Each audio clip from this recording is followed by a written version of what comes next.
When I started printing, the first contact I had with was through embossing, die-cut embossers, because they were the first printing presses I could get hold of that were anything like a printing press. I discovered that they could do something quite extraordinary. That means they come with little folders that make little embossings, intricate embossings into paper, indelible little designs, and they are exquisite. And I wanted to do printing, but I discovered that it could do this, and I knew that I had to find a way to do that myself.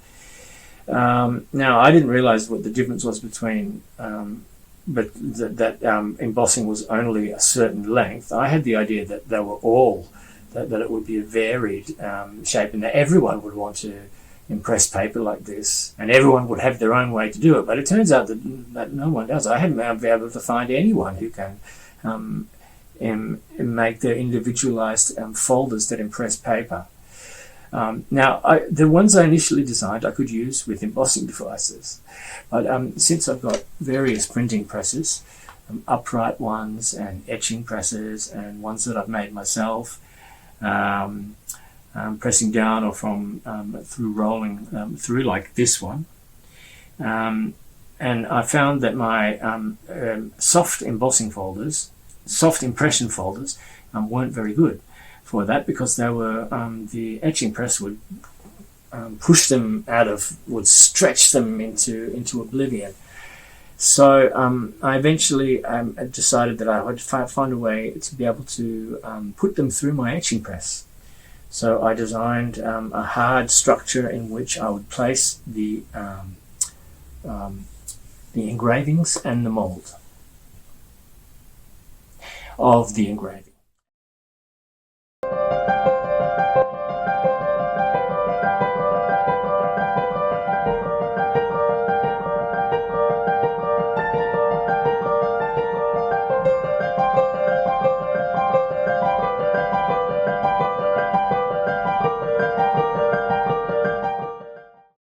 So this is the third of my new type of paper impression plate that I initially designed to impress paper with, to make 3D impressions into paper.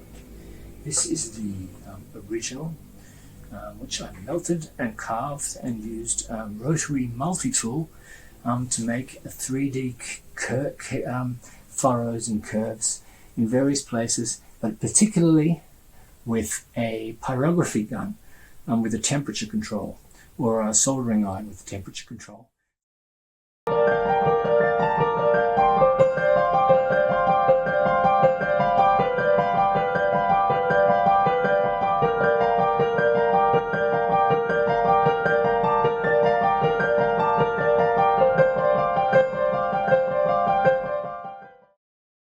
Now, what is an impression folder? An impression folder basically consists of an engraving and a mold of the engraving. The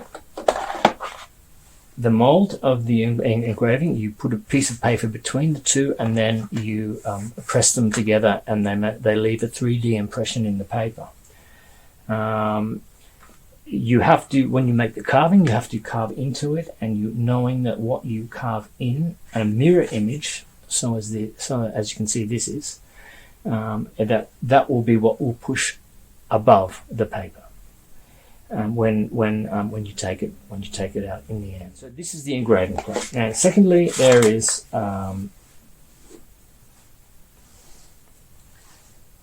you have the mold which pushes up where the other one has pulled down, and then in this case I have the mold of the mold.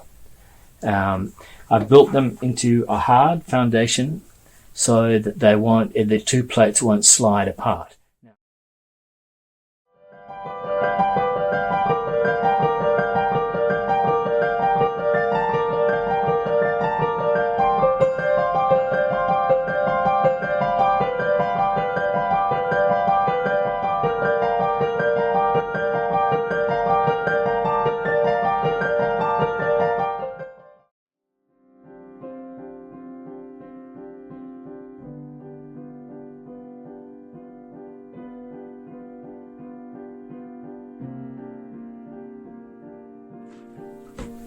scented water is what I normally use.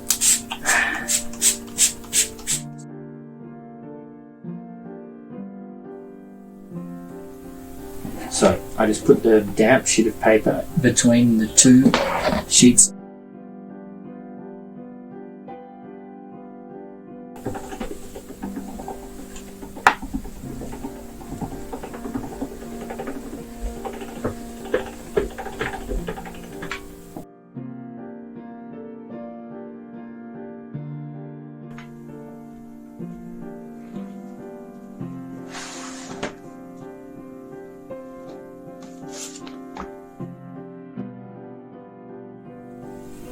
Yeah, well, it's probably hard to see, but you can see every little fissure in the design.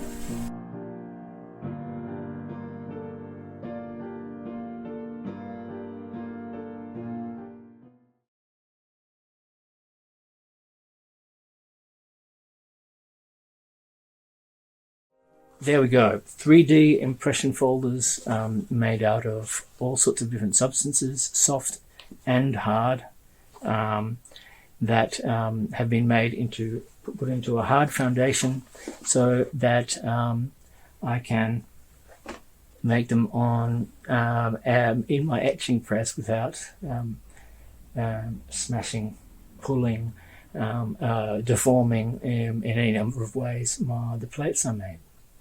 My final observation is that if I ruin my plates, no problem. I can make new molds of the original, because you keep the original engraving, put it to the side, and you can make any number of copies of it later. So that means these are print plates that have no sell-by date. You ever thought of that?